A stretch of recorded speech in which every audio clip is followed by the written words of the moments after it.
This is the Larry Kudlow Show.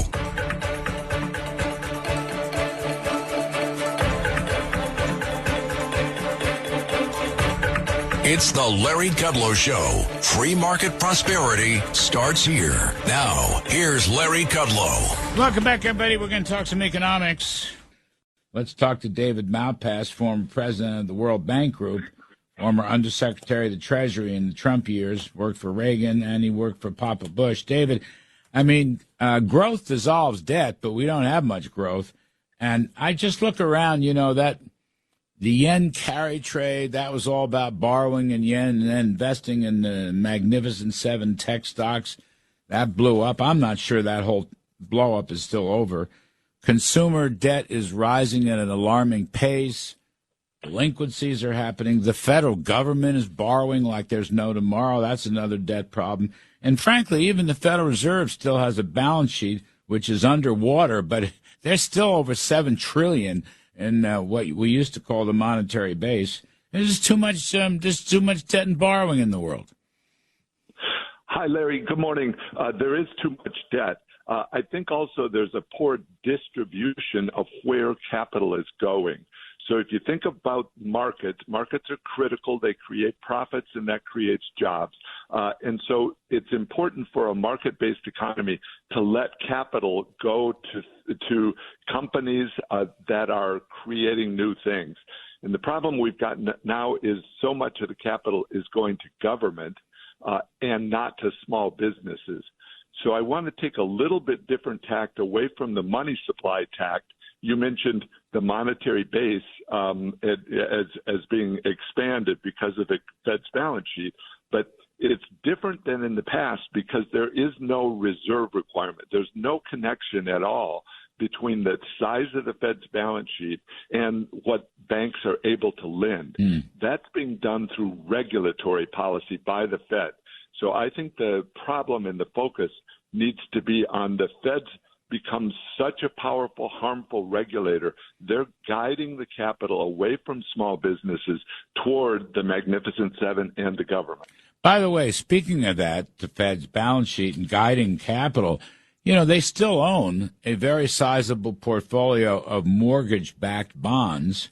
So they're, you know, that's essentially propping up the housing market.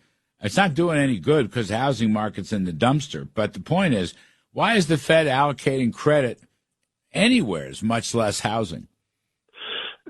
On the MBS portion, they're letting it run off, but it's going to take decades to do.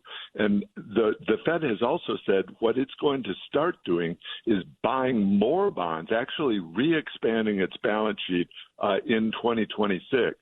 So a big part of the problem for markets look ahead, and they see that we seem to be permanently in this environment where small businesses are disadvantaged. They're the critical ones to supply for the supply chain. They run the small trucks that take things around. They train the workers, the new workers that need to get into the economy, often get their first job from a small business, and the interest rates are just too high for them. That's working capital that small businesses need. So, you know, my view is we need a full upheaval in the Fed's models and also in their use of tools. They're just not doing it right for the overall health of the economy. It can be changed. They're in a position where they could do it differently, but they keep saying that they're just going to do more of the same. It's QE into the future. Right. That's the thing. The other thing is, look, Japan was overly easy, zero interest rates long after the Fed started raising their rates. And a lot of this yen carry trade comes from that, right? So you had basically zero rate.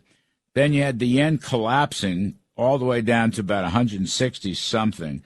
And then, of course, almost a week ago, the Bank of Japan or Ministry of Finance changed, right? And they raised their target by a small amount, a quarter of a point, but that was enough to shock the market. And the yen started appreciating. So people got slammed on the interest rate and the currency. But that was another example of how central banks assisting all this debt creation. And I think, David, a lot of that yen carry trade went into the American stock markets, and many people in the street think it went into the Magnificent Seven tech companies. Yes, and I'll make the same point, Larry, that it was the allocation of capital. The Bank of Japan was buying the bonds of the government of Japan, and they kept the rates artificially low for 15 years. So think of how distortive that is. And so they're pushing the capital away from small businesses. Therefore, their economy has been pretty dead, and pushing it toward big cap anywhere in the world. Their own government to the U.S. government. They were buying bonds from the U.S., but also the Magnificent Seven. It pushes capital into the people that already have too much capital, and they wouldn't stop. And I think you're right. You've been saying maybe it's not over.